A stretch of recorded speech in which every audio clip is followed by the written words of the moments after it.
Պարոն Կարապետյան, ինչով եք բացատրում ինքնաբացարկները, զանգվածային ինքնաբացարկները, որովհետև կարծես թե այդպիսի նախադեպ չի եղել հիմա։ Ինչ սցենար ունեք, ինչու է մեր գաղտնի պլանի մասերից է։ Հնարավոր է, որ այսպիսի սցենար կա, որ ինչ-որ պահի մանդատները վայր դնեք, ձեզ համար կանխատեսելի լինի նրանից հետո եկող թեկնածուները։ Դա գաղտնի պլանի մաս է։ Անվստահելի թիմակիցներ։ Բոլորը մեր թիմակիցներն են եւ մնում են մեր թիմակիցները։ Բոլորը դիմացել են այդ բռնաճնշումներին, իրենք չեն կարող լինել անվստահելի։ Բայց դա մեր քաղաքական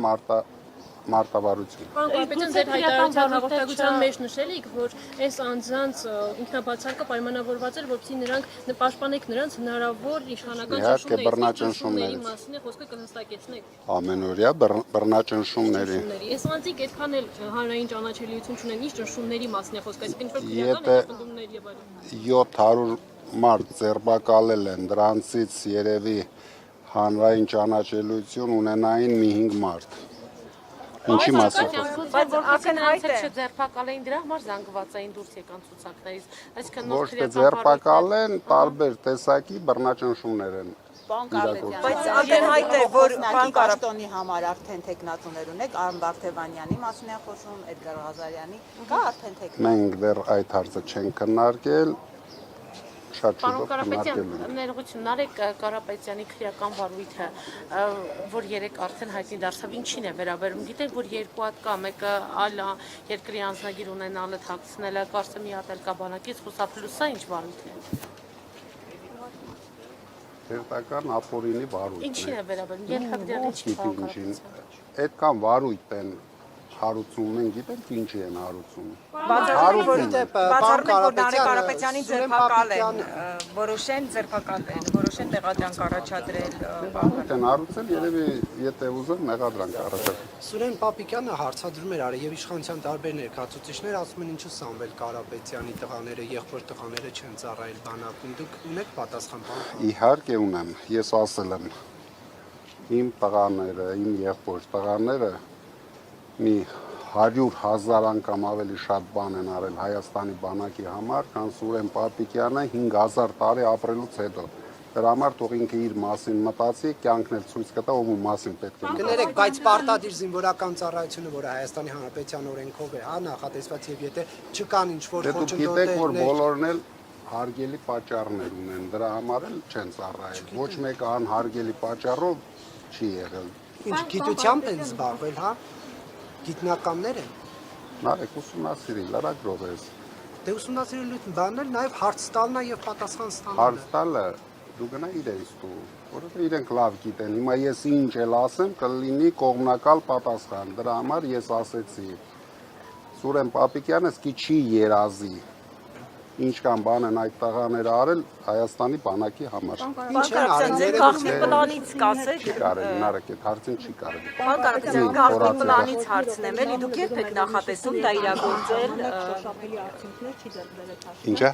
Մամուլը գրում էր, որ Միշուստինի հետ հանդիպման ժամանակ արտահանման հարցում հաջողություն չգնացել։ Փակիդյանը վերջինս հակադարձ է քննում առանց մանրամասն բացատրելու։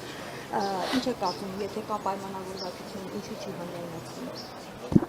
Ճիշտ ասած ես չգիտեմ, կա թե չկա։ Դրա համար հիմա ամեն օր մենք կզգանք, կա թե չկա։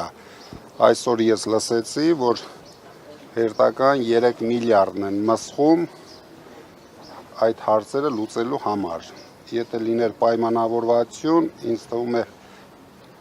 իրենք այդքան գումար չէին ծախսի աննպատակ։ Գաղտնի պլանի համար ինչ նախադրյալներ են պետք, որ դուք իրագործեք։ Տեսեք, ուզեմ սրա մասին խոսել։ Մեր գաղտնի պլանները երկար պլաներ են, քայլ-քայլ գնում ենք մեր գաղտնի պլաներով, քայլ-քայլ ձեզ ցույց ենք տալիս։ Հնարավոր է, որ սպասում ձեզ համար հարմար առիթ է Ռուսաստանի պատժամիջոցների խստացումը, որ սոցիալական բունտ լինի, ինչն է ձեր միսը։ Վերջո նախկինում էլ Ես արդեն հայտարարել եմ, որ ես դեմ եմ այդ պատժամիջոցներին ու իրոք անկեղծ եմ դեմ, դրա համար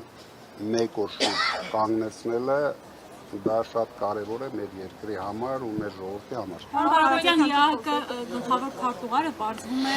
պատրաստ է օգնել Նիկոլ Փաշինյանին, պայքարել եկեղեցու դեմ, նաև ձեր աջակիցների դեմ, ինչպես բացահայտել էին ռուս բռնկերները։ Ինչ կարծիք ունեք դուք այս հարցի վերաբերյալ, արդյոք սա Ես կարծիք ունեմ, որ իրենք արդեն 1 տարի օգնում են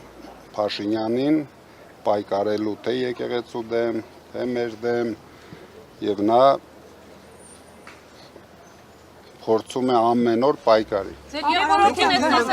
Դուք թիմ ընտրություններին մասնակցելու պլաններ ունեք։ Հիմա իշխանությունը քննարկեց եւ ընդունեց օրենք, որ այն ուժերը, որոնք այս կոռուպցիայի մեջ են թաթախված եղել, չկարողանան քաղաքական գործընթացներին մասնակցել։ Մտավախություն չունեք, որ դա կտարածվի ուժեղ Հայաստանի վրա, պարոն Կարապետյան, եւ ինչպես եք դրա դեմ պայքարել։ Ուժեղ Հայաստանը, ես ասել եմ, չկա մեկ դեպք, չկա նարեկ, մեկ դեպք։ Դա իրենք ինչ արել են, այդ զայնագրություններով շեղեցին մեր վրա։ Բայց սահմանադրական դատարանն էլ ցույց տվեց, որ այդպիսի բան չի եղել մեր ուժի կողմից։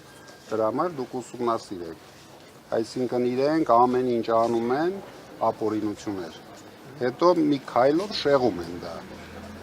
Այդ զայնագրությունները այդ շեղելն էր,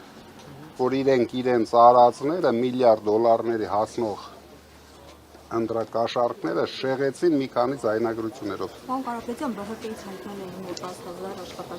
աշխատակիցների մասին եւ Արարատ ցեմենտի աշխատակիցները այսօր շողոց էին եկել։ Դրանց զուգահեռ վարչապետը սպառնացել էր աշխատանքը կորցնելով, հետևակներ չունենալ նշացել էր դեր այդ քայլերը։ Ու քանի որ աչքի առաջ ունենք նաեւ դիցի օրինակը, ինչ է կարծում, ուր կտա նաեւ գործողությունը, կամ ամենակարևորը հաղորդությունը ինչպես է հանդիպել։ Իրենք շատ մեծ հաջողությամբ Հրազդան ցեմենտը ոչնչացրեցին, կարելի ասել, հիմա կոչնչացնեն Արարատ ցեմենտը, հետագայում այլ ցեմենտներ կոչնչացնեն, իրենք թշնամություն են անում Հայաստանի տնտեսության հետ, ամբողջությամբ ոչնչացնում տնտեսության դեմ,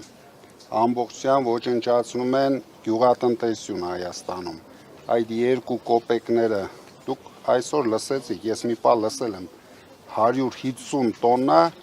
լոլիկ են արտահանել այս մարդիկ, պատկերացնում եք ինչի մասին էր խոսքը, երբ օրը ամիսը 1000 տոննաներ էին արտահանում, այսինքն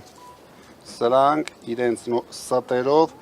փորձում են արտարացնել իրենց ձախողումները։ Այլ ընտրանքային շուկաներ են ասում, ըստ իրենց դա այլ ընտրանքային շուկաներ գտնելու համար է, պարոն Կարապետյան, որ միակողմանի միայն մի երկրից կապվածություն չունենալ։ Չի ստացվում է։ Եթե այլ ընտրանքային շուկաների համար պետք է ծախսել ամբողջ Հայաստանի բյուջեն, իսկ այս տեմպերով իրենք դա անելու են։ Այսինքն ինչ են անում։ Մարդիկ գոնե չգիտեմ ինչ կանեն, մի 200 դրամ ստանալու համար բարձում են մեքենաները, տանում են Վրաստան, միգուցե թափում են այնտեղ այդ ապրանքը, գալիս են, որ այդ 200 դրամը ստանան, տանեն իրենց վարկերի հարցը լուծեն, բայց դա բերելու է այդ ձեռնարկությունների փակվելուն, ու արդեն ուսումնասիրեք, ինչ կան ձեռնարկություններ արդեն փակել։ Դա տեղեկություններ է, թե ենթադրություն։ Դուք տեղեկություններ ունեք, որ այդ կերպ են վարվում։ Ես ենթադրում եմ, բայց իմ ենթադրությունները միշտ 90%-ով նման են։ Փաշինյանն ասում պետականացվելու է, այսինքն ըստ այդմ էլ ղեկավար կազմը փոխվելու աշխատանքները մնալու են, այսինքն Դե պետականացվել են, Հրազդան ցեմենտը Հիմա էլ պետականացվել են։ Արարատ ցեմենտն են ուզում պետականացնել։ Չեն աշխատացնում, մարդիկ 4-500 մարդ մնացել են առանց աշխատանքի։ Ով էր խանգարում իրենց աշխատացնեն Հրազդան ցեմենտը։ Պարոն Կարապետյան, ես ինքնաբացարկի մանսով մի վարքան էլի, ես ինքնաբացարկի Պարոն Կարապետյան, տեսեք, դուք նախկինում եք 2021-ի դրություններից հետո ընդդիմությունը խոստանում էր իշխանապողության հարցը հանգուցալուծել խորհրդարանում, փողոցային պայքար սկսեցին, իմպիչմենտի գործընթաց տապալվեց։ Հիմա ըստ ձեզ, այս խորհրդարանը դիմադիր ուժերի պլաններ ինչով են տարբերվում նախորդից։ Դուք ինչ կանխատեսումներ ունեք, դուք հաջողվելի եք ձեզ իշխանապողության հարցը հանգուցալուծել խորհրդարանում, ինչ կանխատեսումներ կան։ Հիմա օրորի, ես ասել եմ, օրորի ավելի է ձախողվելու։ Դրա համար Ես նախորդ անգամ ասեցի, լինելու է տրիգեր, որը ընդդիմությունը օգտագործելու է։ Պարոն Կարապետյան, Արդեն հավաքական։ ժամանակ Դե մոտավորապես պարզա ես չունեմ, բայց ես տեսնում եմ, քայլերը տեսնում եմ, իրենք կորցրել են իրականությունը։ Չկա արդեն, իրենք չեն հասկանում ինչ են անում, իրենք շարունակում են ստերով կերակրել մեր ժողովրդին, բայց դրան վերջ կա։ Բայց մեկուսացնում են ընդդիմության առաջնորդներին, օրինակ Ծառուկյանի Ծառուկյանի տեսանք ինչ արեցին, Հետո գուցե համաշխարհային Նարեկ խայտառակություն էր դա։ Քոչարյանի դեմ էլ բառ։ Փաշինյանը նույնիսկ ինքը իրեն գերազանցեց դրանով, այսինքն ինչ արեց, ամբողջ Ինչին եք աշխարհ։ սպասում, որ ինչ լինի։ Փաշինյանը գործում է ակտիվ, մեկուսացնում է ընդդիմության լիդերներին։ Շատ ակտիվ գործելուց շատ սխալներ են թույլ տալիս։ Մենք սպասում ենք այդ սխալները կլինեն ճակատագրական եւ այդ օրը ընդդիմությունը իր խոսքը կասի, Ծառուկյանը նույնպես։ Գուցե դա Հայաստանի համար կդառնա ճակատագրական մտավախություն ունեք, որ Մենք արդեն կկանգնեցնենք,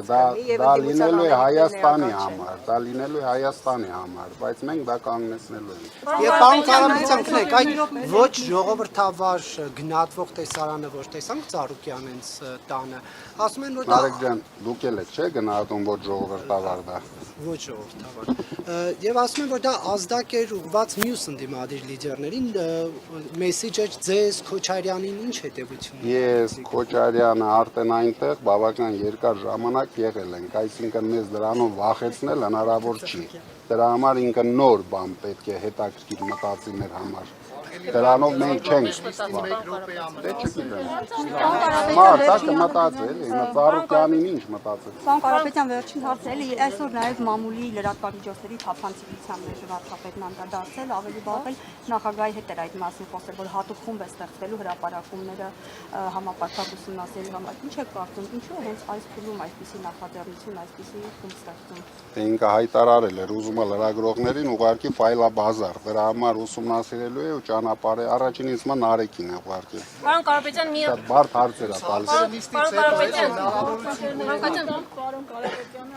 արդեն գոնե ինքնաբացարկների մասով հարյուր անց ինքնաբացարկ մտածել, իսկ նշեցիք վստահության մասով, բայց կան այսպիսի մտավախություններ, որ դուք մտավախություն, այսինքն ձեր դաշինքը մտավախություն ուներ, որ այս անձինք կմիանան խորհրդարան մտնելով իշխանության, դրա համար են նրանք հեռացել։ Դուք հավատացեք, ոչ մեկը չի միանա, նույնիսկ ոչ թե այդ 100 մարդուց, այն 100,000 մարդուց էլ ոչ մեկը չի միանա։ Իսկ այն մինչև Դուք մի դրանում անհանգստացեք։ Իսկ հիմնական պատգամավորների ցանկից ինքնաբացարկություն